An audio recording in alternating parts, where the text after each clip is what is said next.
So నా లైఫే big boss నుంచి స్టార్ట్ అయింది కాబట్టి and people got to see me through Bigg Boss show.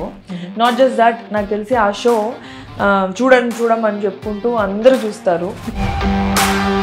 మామూలుగా అబ్బాయిలకి అమ్మాయిలు నచ్చడం చాలా ఈజీ, ఫొటోస్ ఇన్స్టాగ్రామ్లో పోస్ట్ చేస్తే. కానీ పర్సనాలిటీ వైజ్ నిన్నే ఒక ఆవిడ కలిసి షీ వాస్ కిస్సింగ్ మై చీక్, ఇలా అని ముద్దు పెట్టుకో అంటే అంతలాగా, అంటే నేనే ఎవరో తెలీదు, మన చుట్టాలు కాదు, పేరెంట్స్ కాదు, బయట వాళ్ళు, నాకు తెలీదు, నేను చాలా తెలిసిన అమ్మాయిలాగా, బికాస్ అంతలాగా నేను కనపడ్డాను కదా.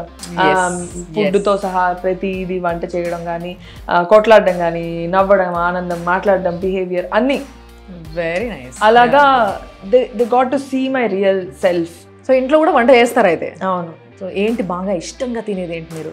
నేను అన్ని ఇష్టంగానే తింటాను. నేను చాలా నిజంగా అన్ని తింటారా? అన్ని తింటాను. మరి ఇంత సన్నగా ఎలా ఉంటున్నారు? సన్నగానా అంటే first of all it's all genes ని మించి ఏం లేదు. Second thing, every day I work out. కానీ నాకు నచ్చిన ప్రతిదీ తింటాను. ఏ రోజు ఇది తినకుండా ఉండాలి, ఇది తినకూడదు. తింటారా?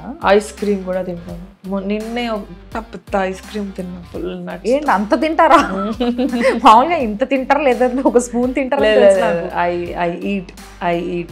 నేను ఎప్పుడు అంటే నాకు ఇష్టమైందే ఫుడ్. ఎట్లా బ్యాలెన్స్ చేస్తారు దాన్ని? నెక్స్ట్ డే వర్కౌట్లోనా? వర్కౌట్, వాకింగ్, స్విమ్మింగ్, లేకపోతే ఊరికే ఇంట్లో నేను ఒకదాన్ని డాన్స్ చేసుకోవడము. ఓకే. సో కౌంట్ చేస్తూ ఉంటారా ఎంత తిన్నాను? అలా కౌంట్ చేయను, బట్ గిల్ట్ కొంచెం ఫీల్ అవుతాను, బాగా తిన్నాను, దీనికి రేపు చెయ్యాలి అని. తినడం చాలా ఈజీ, వర్కౌట్ చేయడం చాలా కష్టం. ట్రూ, నిజంగానే ఇదైతే.